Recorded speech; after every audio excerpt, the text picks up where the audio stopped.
और इंटरप्रिटेशन जैसे कितने सारे हो जाते हैं। ये गाइस यूनिवर्सल ट्रूथ चलो कोई बात नहीं, लिखा हुआ लेकिन आया तो समझ में, समझ में आ गया ना। अरे समझ में आ गया भाई। ये क्या छोड़ दे, एक बार मैं क्वेश्चन कर दूंगा वो तो मुझे देखिए।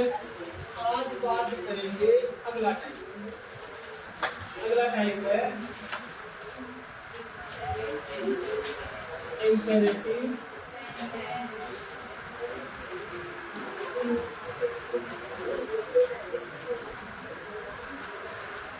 इंपेरेटिव। अब बताओ इंपेरेटिव सेंटेंस होता कौन सा? एक सेंटेंस जो किससे स्टार्ट होगा? फर्स्ट कौन से? एक सेंटेंस जो किससे स्टार्ट होगा? और एक सेंटेंस जो किससे स्टार्ट होगा? जो हिस्ट्री बेसिक में पढ़े थे सेम वही तीनों। ठीक है, सबसे पहले हम बात करते हैं इस फर्स्ट कौन होता है। लिखना कुछ नहीं है, देख लेना एक बार। फर्स्ट फॉर्म से अगर सेंटेंस स्टार्ट होगा, अब वो कौन सा पार्ट होगा? रिपोर्टेड स्पीच वाला पार्ट जो इन्वर्टेड कोमा के अंदर होगा, वो किससे स्टार्ट होगा? अगर वो फर्स्ट फॉर्म से स्टार्ट हो रहा है तो सबसे पहले हम चेंज करेंगे किसको? सेड। अब ये जो सेड को डिपेंड करेगा इस सेंटेंस के सेंस पर कि हाँ इसमें क्या बोला जा रहा है। क्या बोला जा रहा है? स्पीकर कौन है उसका? बोलने वाला कौन है? स्पीकर, वो वाला स्पीकर नहीं, बोलने वाला। स्पीकर बोलने वाला। अब देखो इसमें चेंज हो सकता है सेट। अगर कोई ऑर्डर दिया हुआ है तो वो चेंज किस हो जाएगा? ऑर्डर। अगर एडवाइस दी गई है, कोई सलाह दी गई है तो इसमें चेंज हो जाएगा एडवाइस। अगर कोई सुझाव दिया गया है तो उसमें चेंज हो जाएगा सजेशन। मतलब ये किस पे डिपेंड करेगा? इस रिपोर्टेड स्पीच के सेंस पर कि हाँ उसमें क्या बात बोली गई है, वो आइडिया लगाना पड़ेगा। लग जाए तो बहुत अच्छी बात है, नहीं तो डायरेक्ट हम क्या लिख देंगे? किसी सेंटेंस मिलेगा, सेंटेंस को देखते ही पता चल जाएगा कि हाँ क्या बोला जा रहा है। ऑर्डर दिया जा रहा है, एडवाइस दिया जा रहा है, सजेशन दिया जा रहा है, कोई कमांड दी गई है। कमांड होगा तो क्या हो जाएगा? ये कमांड। ये सारे इसमें कौन चेंज हो रहा है? ये सेट। मतलब सेंटेंस पे डिपेंड करेगा कि हाँ किसी एक में ये चेंज हो जाएगा। एक एग्जाम में क्या होता है 99% ये चेंज हो जाता है, ज़्यादा कुछ बनाने की जरूरत नहीं। अगला देखो, ये मोस्ट इम्पोर्टेंट है, याद रखना इसको। देखिए क्या लिखा हुआ है, कौन है। अब एक तरह से किसी पर बेस बदल दिया, इनके अकॉर्डिंग चेंज। अब कंफ्यूजन से बचने के लिए हम डायरेक्ट एक तरीका रखेंगे जो कि क्या है, देखो एक वर्ड हमें याद रखना है, फॉर्मेट। क्या लिखा होगा? डोंट से सेंटेंस स्टार्ट होगा तो इसका मतलब ये होगा, इसे लिखा है don't go there.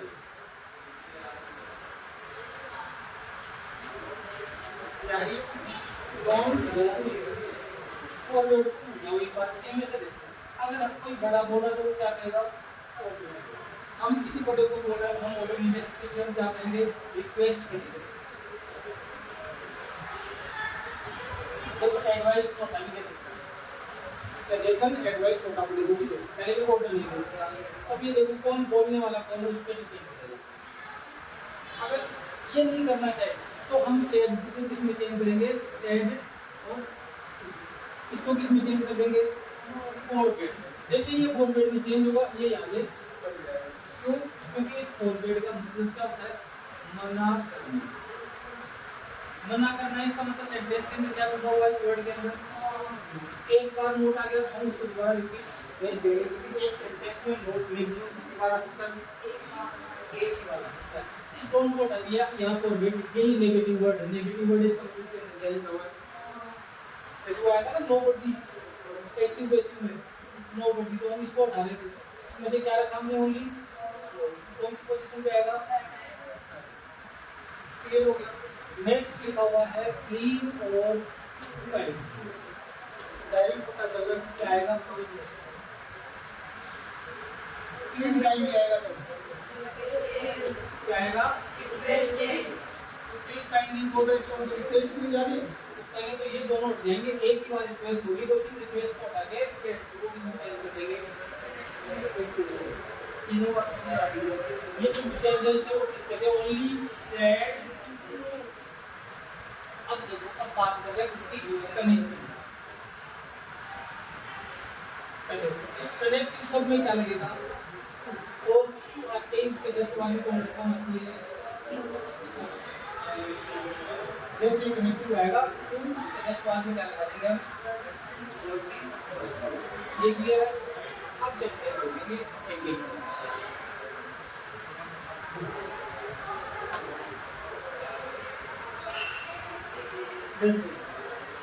First sentence किससे स्टार्ट होगा? इतना लिखा है ही सेड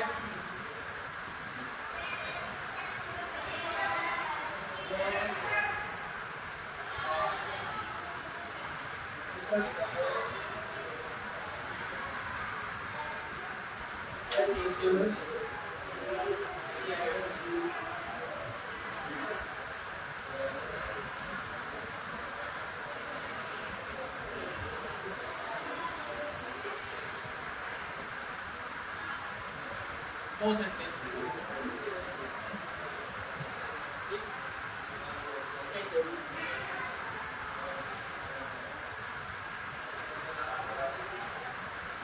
जब इंटीग्रेशन पढ़े थे तो इनको एंड सेंटेंस के बारे में बोलते कि एक जरूर आएगा।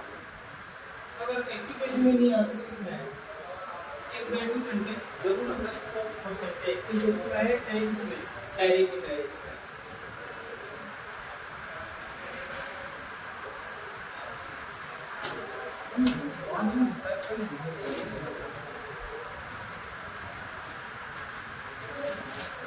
तीन सेंटेंस दिख रहे हैं।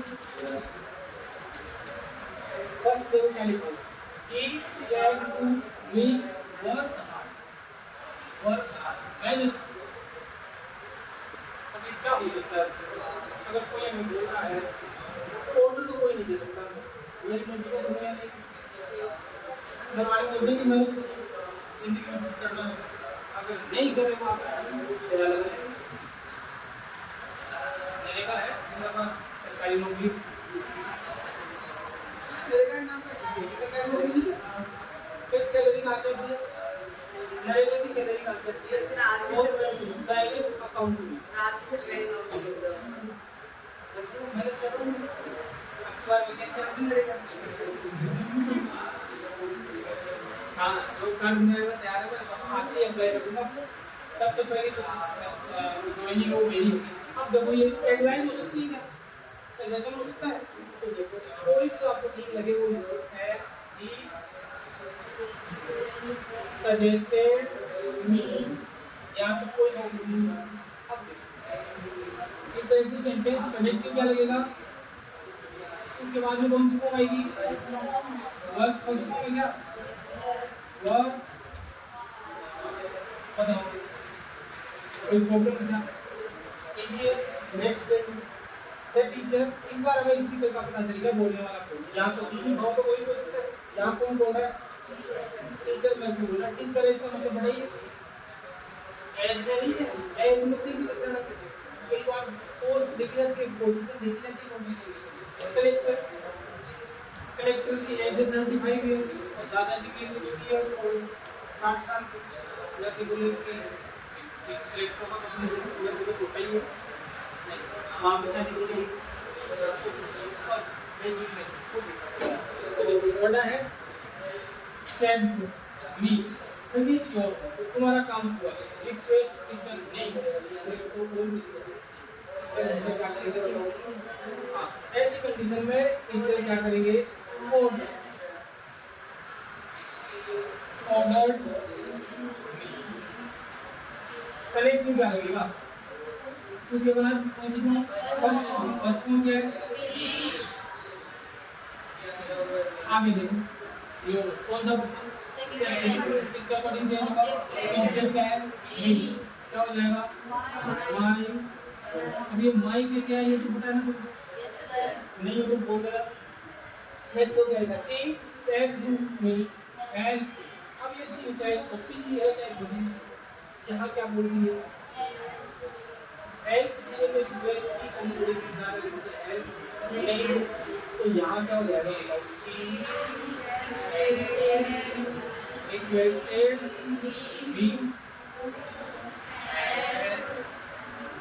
मी मी फर्स्ट पर्सन सब्जेक्ट के अकॉर्डिंग चेंज होगा सब्जेक्ट कौन है सी का ऑब्जेक्ट क्या होगा हर यहाँ पर क्या आ जाएगा अब बताओ इंपेरेटिव सेंटेंस किस फॉर्म से स्टार्ट हो रहा है कोई डाउट नहीं है नो डाउट सेकंड टाइप पे चलेंगे तो सबसे इजी है थोड़ा सा ध्यान से देखेंगे सेंटेंस किससे स्टार्ट होगा कौन से स्टार्ट होगा लिखा हुआ है he said me don't run here दूसरा लिखा है My mother said to me, don't waste your time. दोनों सेंटेंस किससे स्टार्ट हो रहे हैं कौन से स्टार्ट हो रहे हैं अभी मैंने बताया था कि सबसे इजी तरीका कौन सा है कि ये जो डोंट लिखा हुआ है सबसे पहले इस डोंट को यहाँ से कैंसिल कर दो और सेड को किसमें चेंज कर दो और रेड ये वर्ड याद रख लेना फॉर बेड FOREADE क्या आ गया सब्जेक्ट ये आ गया ऑब्जेक्ट कनेक्टिव क्या लगेगा ठीक है अब जब ये डोंट हट गया तो डायरेक्ट क्या आ गया और के बाद में क्या आना चाहिए फर्स्ट फॉर रन भी क्या है फर्स्ट फॉर्म हियर किसमें चेंज होता है कीजिए अब इसको दूसरे तरीके से करके देखिए इस सेंटेंस को देखिए क्या लिखा हुआ है माय मदर अब देखो don't waste your time mother बोल दिया तो सजेशन मांग सकते हैं इसको ऑर्डर भी मांग सकते हैं कोई एक चीज मान लो इसको मान लो सजेस्टेड मी कनेक्टिंग क्या आएगा अब क्या आएगा देखो डोंट है इस डोंट में से ये टूट जाएगा क्या बचेगा ओनली नोट आ जाएगा यहाँ नोट वेस्ट योर ऑब्जेक्ट क्या है मी क्या हो जाएगा आगे टाइम लेकिन अब देखो इसमें कुछ गलती दिख रही है क्या क्या देख नोट थर्ड नंबर पे नहीं आना चाहिए वो जरूरी नहीं है पहले इधर देखो मैंने अभी बताया था कि 2 + V1 इंफिनिटिव फॉर्म ये बननी चाहिए तो देखो 2 और वेस्ट के बीच में कौन आ गया इसको कैसे करते हैं फिर मी मोर 2 वेस्ट माई ऐसे करना पड़ेगा मतलब नोट को इस 2 से पहले रखना पड़ेगा ठीक है पहले रखेंगे जबकि हम मैं बता रहा हूँ अभी लेकिन फिर भी जब मैं बता रहा हूँ कि वो आपको करने के लिए बोलूँगा यही गलती होगी क्योंकि हम जल्दबाजी में ऐसे करते रहते हैं नोट यहाँ जाएगा और पूरा अपना सेंटेंस ग्रामर का रूल यही है या तो पूरा एक नंबर या फिर पूरा 1/2 1/2 ऐसे सिस्टम नहीं होता ग्रामर के लिए आप अपना टेस्ट में से लिया जाता है तो वो सही कोई तो गलत बताने से तो बस इस चीज का ध्यान रखना इसमें ये गलती ना हो इसलिए सीधा सा तरीका यही है कि सबसे पहले लिखो माय ये है माय क्या है माय तो ये पहले अब है my mother forbade me to don't यहाँ से कैंसिल वेस्ट योर का हो जाएगा माय आगे कौन सा है ये या फिर नीचे वाला इसीलिए देखो मैंने यही बताया वो नीचे होगा जिसमें गलत होने की पॉसिबिलिटी संभावना नहीं होगी कोई होता है और ये की याद रखना कोई ज्ञान बांटने की आ जाएगी ऐसे हो जाएगा वो कि हाँ हो जाए तो अगर हम नहीं करेंगे एग्जाम में गलत हो जाए तो ठीक है तो कुछ लेकिन ऐसे भी होता है नहीं तो मालूम किसी को इस तरीके से बता दिया तो आपका गलत हो जाए तो वो काम में होता है टाइम वेस्ट इसका वेस्ट तो तरीके से हम जो तरीके से ये कर लेना जो एकदम यूनिक ओरिजिनल जो सही हो सकता है एग्जाम में वो कौन सा है याद हो जाएगा नेक्स्ट जो सबसे इजी है थर्ड टाइप इससे स्टार्ट होगा प्लीज या फिर काइंडली। यहाँ लिखा है शीतल said him kindly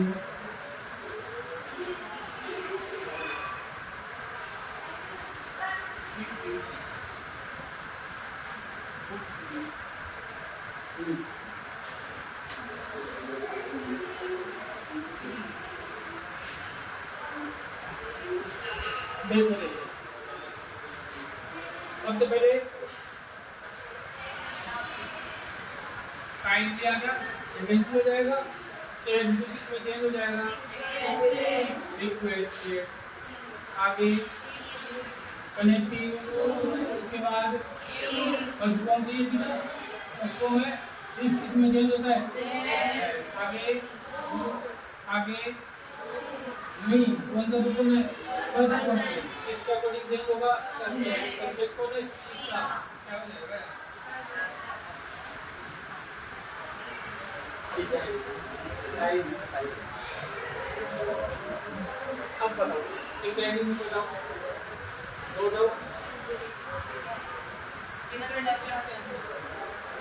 आप जान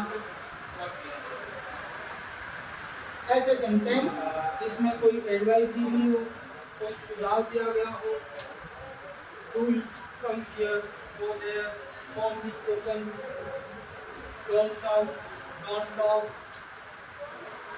please give me your pen, please bring a glass of water for me।